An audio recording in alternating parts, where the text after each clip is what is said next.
Ipinagdiriwang po ngayong araw ang ika-163 kaarawan ni Gat Jose Rizal. Sa panahon ngayon, kilala pa kaya ng mga Pilipino ang ating pambansang bayani? Alamin sa detalye ni Vel Custodio. Live, Vel. Rise and shine, Dayan. Ipinagdiriwang ngayon ang kaarawan ni Dr. Jose Rizal. Kaya naman subukan natin ang kaalaman ng mga Pinoy patungkol sa ating pambansang bayani.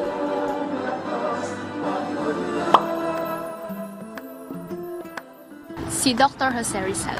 Hindi po ako sure pero baka si Jose Rizal po. Kayo? Jose Rizal.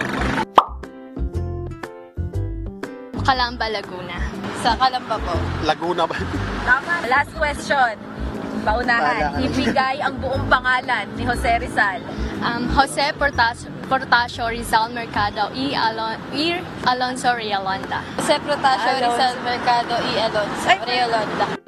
Patunay lamang na mataas pa rin ang kaalaman ng mga Pilipino patungkol kay Gat Jose Rizal. Ipinagdiriwang ngayong araw ang ika-163 kaarawan ni Gat Jose Rizal. Ipinanganak si Rizal noong June 19, 1861 sa Calamba, Laguna. Kaya naman, ipinagdiriwang din ngayon ang Laguna Day.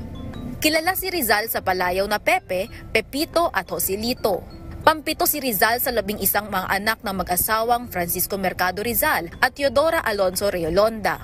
Bata pa lang, mababakas na ang katalinuhan ni Jose Rizal dahil natutuhan na niya ang alpabeto noong 2 taong gulang pa lamang siya. Dito pa lang, mababakas na ang kahalagahan ng edukasyon sa pamilya Rizal. Dahil nga mahalaga ang edukasyon, sumikat ang katagang iniwan ni Rizal na Ang kabataan, ang pag-asa ng bayan. Ang kabataan ng pag-asa ng bayan. Ang kabataan ay ang pag-asa ng bayan.